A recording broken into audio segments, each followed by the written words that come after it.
Hey, everybody, welcome out to another episode of Windshield Time at Mountain Land Supply. I'm Joey. I'm here with Spencer Westeros Shorts. That's right. You're Westerosi. Yeah, I am. Stark all the way. Do they say Westerosi or Westerosi?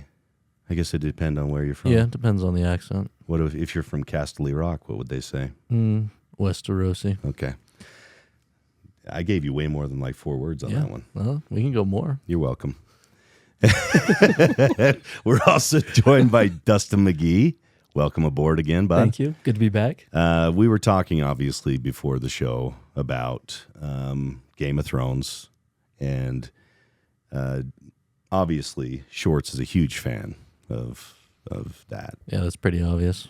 And he was begging me to do my Robert Baratheon voice constantly. And it's pretty accurate. I was just on my knees begging for you to do that. Ned Stark, bring me wine.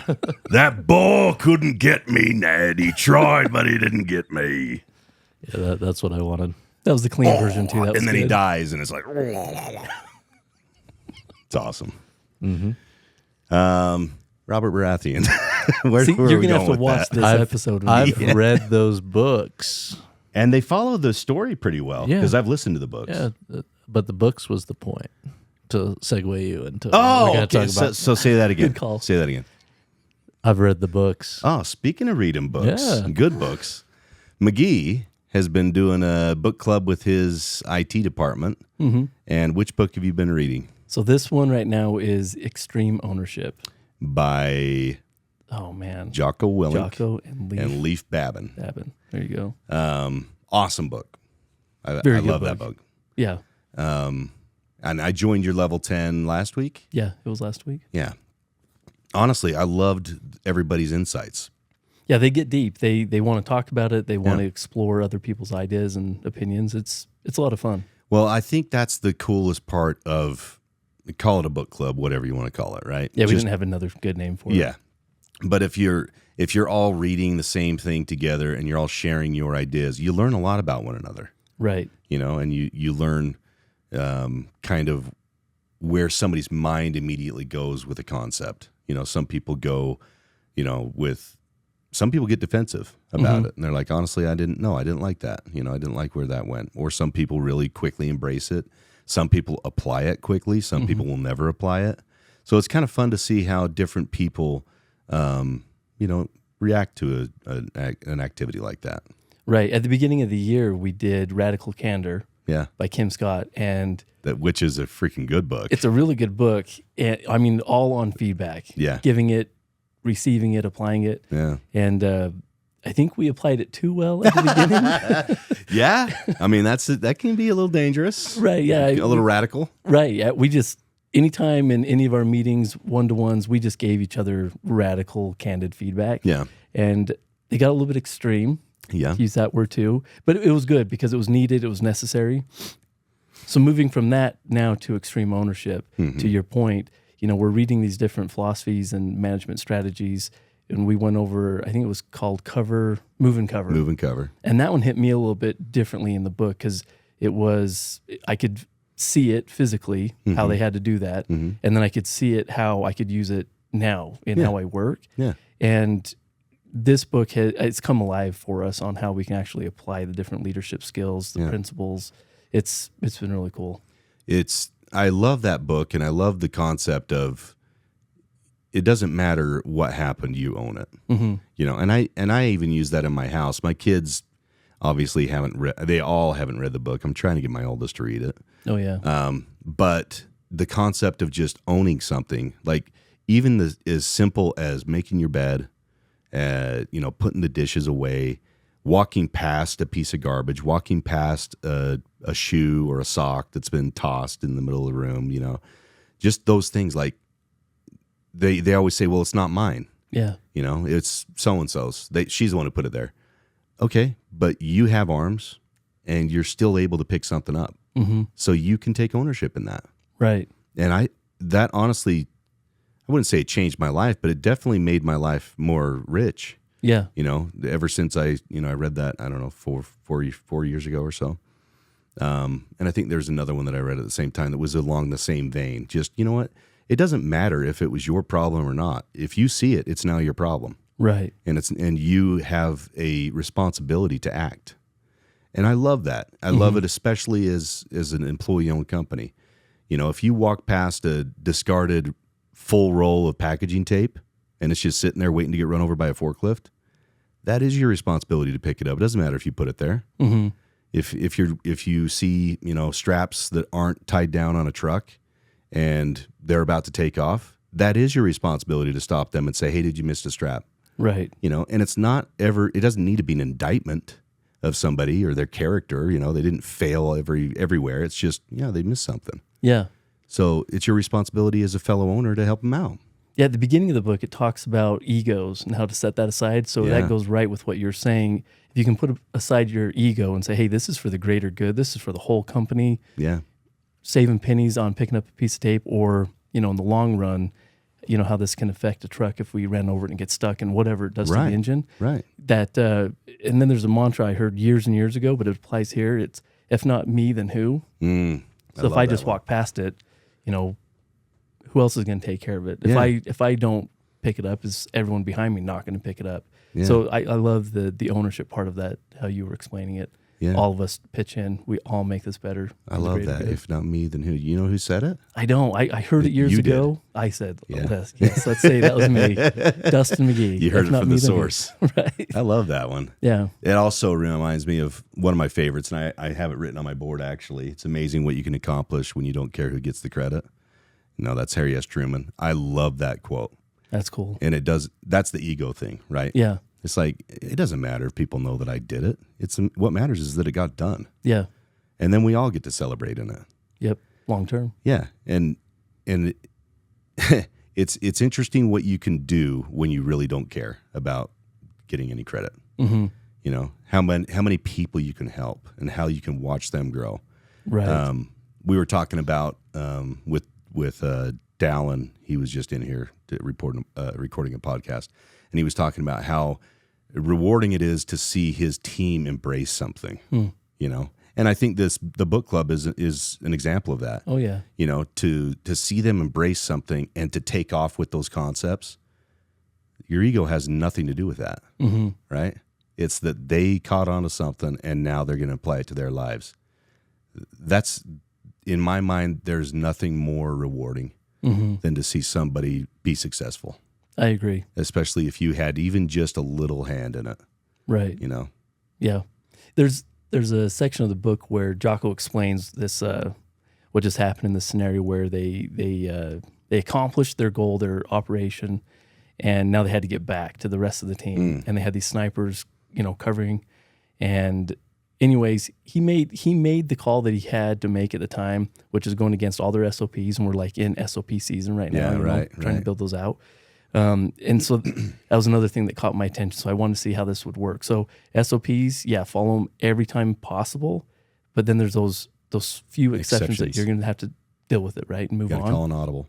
Yeah, so he calls an audible, and they go for it. They get back safe, and then his commanding officer said, what were you doing? He's like, well, I got us all back safe. I went against protocol. Here's why. So we gave his reason, and the commanding officer was grateful for it. But then he's like, you forgot about all your cover. Why didn't you let them know what you were doing? Because they could have covered you. And I thought about that, boots on the ground all the way to the top.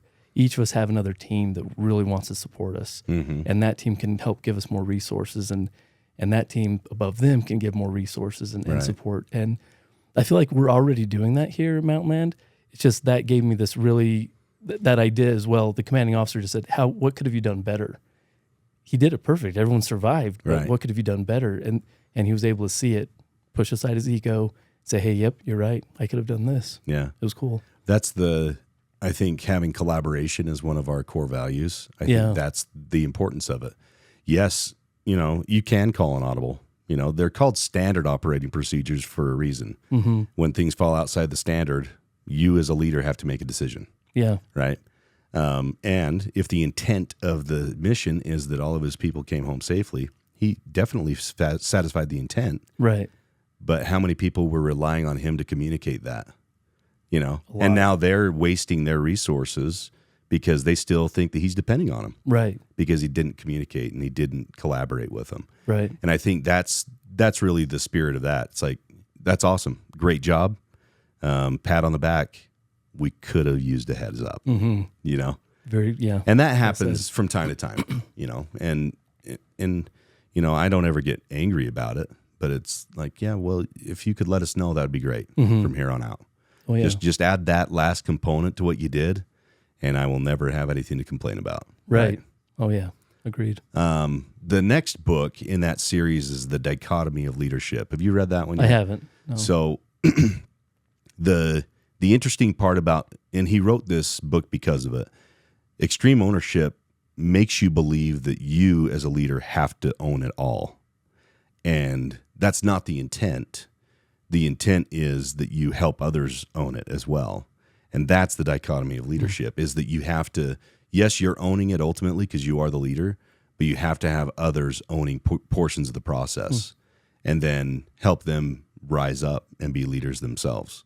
Gotcha. And that kind of helps you to not be a micromanager. You know? So it sounds like a bigger version of Chapter 8, which is what we're going into this week. Okay, on the leadership part. Yeah. Okay. It's cool. It's kind of a cool second. I mean, they wrote it for a reason, and they didn't write a third. Okay, You know, so so it's these it's two. So it's very cool though that he recognized even the success that extreme ownership had. He still recognized that I could have done a little bit more. You know. Yep. So it's kind of his concepts in action that he's like, and it wasn't like, oh, we can make more money by selling another book. I'm sure they did. That's a byproduct of the intent. The intent was, hey, I don't want a bunch of leaders out there that are micromanagers, because you have really talented people on your team that deserve to have some autonomy to be able to call their own audibles, Right. right? And to be creative and to make sure that they're doing everything efficiently. And that may not be in the standard process that you laid out.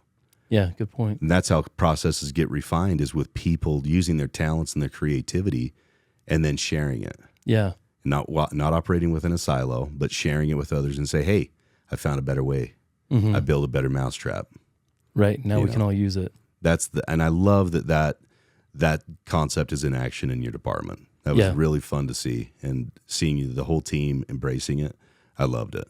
Yeah, it's been a fun process. And I think when I first started, I thought, you know, in my group, we're all readers, but maybe we don't all want to read the same thing. Yeah. And when I present it to them, it was, yeah, we're doing this. And I get that other teams, if they try to do this, some people are going to be 100% in, other people are going to be like, you know, I don't really want to read, I'll listen. Yeah. And others will just be like, hey, I'll show up and I'll give my opinion on the topic you're talking about. Yeah. So there's tons of different ways that you can make this work if you're wanting to use a book club in your own teams. It has been a lot of fun because, like you said at the beginning, you get to know your teams a lot by reading something that's dynamic. Yeah. Yeah, I'll discuss it. So I'm gonna shamelessly plagiarize your process. Okay. Because I think we're gonna do this as a company. Okay. Next year, I'm gonna choose a book for the whole company, and then we're gonna all read it together. That's awesome. And I think it'll be fun, you know. And those who want to participate will participate. Those who don't, that's okay. No, we'll catch you on the next one. But I think it'd be fun for our entire company to be learning the same concepts as you know, as one. Yeah. You know, so I haven't decided which book yet, but when I do, we'll announce it. That's a teaser. Yeah, a teaser to the. It is a teaser, but it is true because I just haven't. There's so many good books out there. Oh yeah, that really apply to our company. I just haven't chosen the right one yet. Yeah, no, I hear you, and I got to give a shout out to Bevan Lang. So him and I talked about this. He does this with his group. Yeah. So him and I was picking his brain on what he's done that's been successful, and so yeah, he gave me a lot of good ideas. And then last week, or anyways, one of the weeks in our level 10, we did it different. Before we did it as an IDS, and the most recent time we tried it as a segue. Yeah. We didn't have a lot of time to spend in our level 10. We all had pressing items to get to. Yeah. So we did it as a segue. So it was like a book club on steroids, but that was another fun way to do it. So it doesn't have to be the same way every meeting. Yeah. Be you creative. Use it how it works. Yeah. Be creative. Yeah. I love as long that. as you follow EOS. Yeah. Follow EOS. Yeah. Right. Exactly. Which your team, and I told Bruce this because Bruce sat in on your level 10 as well. Your team ran that very, very efficiently. Mm-hmm. And I love seeing that because a level 10 should not be laborious. It should be tactical, You know, get in there, get your stuff done, get the heck out. Right. Start on time, end on time at the latest, and earlier if possible. Yeah. You know. Yep. So I love agree. that. You guys did a great job with that. So No, that was good having you guys there too. yeah, it was fun. We loved it. Yeah, we'll try it again. Yeah, do it again. Yeah. You're always welcome. Okay, bud, you got any other parting shots you want to share with anybody? No, just thank you for the book recommendation on extreme ownership, and I'm excited to read one with the whole company. That'll be a lot of fun. Cool. I'm Okay. in. Thanks, buddy. Thanks for coming on. And for thanks having me. everybody for jumping in. Enjoy the ride. We'll see you down the road.